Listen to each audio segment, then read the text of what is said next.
And it has begun.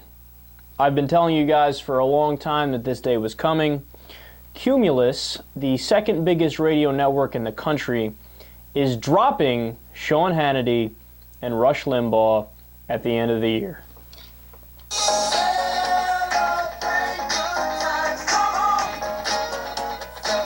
Yes! Yes! Their reasoning is that it costs quite a bit of money to distribute those two shows. So what happened is a vast majority of the country's top network advertisers have a no Rush and no Sean clause, because ever since the Sandra Fluke incident, where Limbaugh called a woman who uses birth control a slut, the backlash, not just from the American public, but the backlash from the advertisers was so huge that advertisers started running from conservative talk like the plague. Now, realize how big of a hit this is. Cumulus is 40 stations in the top markets.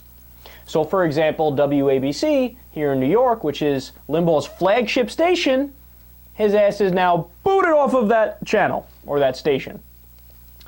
So it's not just that either. Now, a lot of people don't know that conservative talk for years has been dead. Radio ratings used to be done by mailers. So what people would have to do is fill out this entire book of blank pages that says, hey, you need to fill in, even if you just listen to the radio for 5 minutes or 6 minutes during lunch, you fill it out and then you have to mail it back in. It is notoriously unreliable. People notoriously just made things up and then sent it in. So that's where Limbaugh got his ridiculous number in the 1990s during his heyday, that he had 20 million listeners.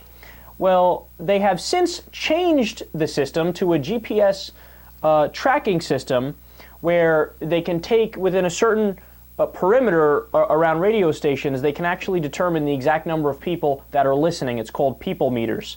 And as soon as they switched to that system, they realized nobody's listening to conservative talk. So their ratings suck, and now the advertisers are running away from them. So why would the stations keep them on the air?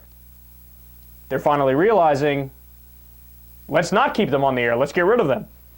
So when conservatives hear people make this point, they say, yeah, but wait a second, Rush Limbaugh is incredibly rich, and Sean Hannity is incredibly rich.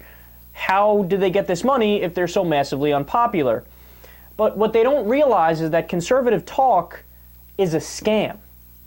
The conservative talkers are subsidized by the right-wing think tanks, and the right-wing think tanks, of course, are funded by the richest Republicans and corporations in the country. There is no way that Limbaugh or Mark Levin, who's another conservative talker, or Hannity or Michael Savage could make it in a free marketplace.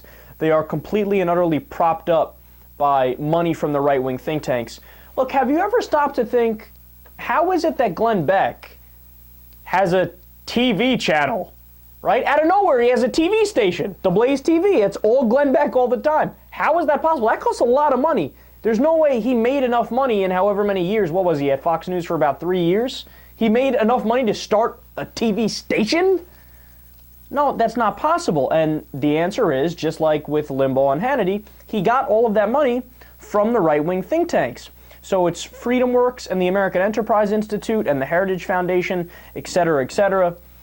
Now, if you want to know how popular somebody really is, you look at social media. So you look at Facebook and Twitter, and YouTube is actually a great way to actually determine how much value somebody has in a free marketplace. That's real people watching and judging on a daily basis with up-to-the-minute analytics. So just to give you a couple more examples here, Rush Limbaugh started a Twitter account and immediately deleted it because very few people followed him, and he was afraid that it would expose that his empire is a house of cards. Also, after the Sandra Fluke incident, Rush Limbaugh said, oh, you guys don't get it. Women love me. In fact, I will start a Facebook page called Rush's Babes for America to show you just how many women love me. So he started up the page. Very few people. Now, after a while, they realized, oh, fuck, we need to do something. This doesn't look good. So what did they do? They bought Facebook likes. In fact, the jackasses forgot to cover up their tracks, so Daily Kos was able to determine where most of their likes came from? It was India.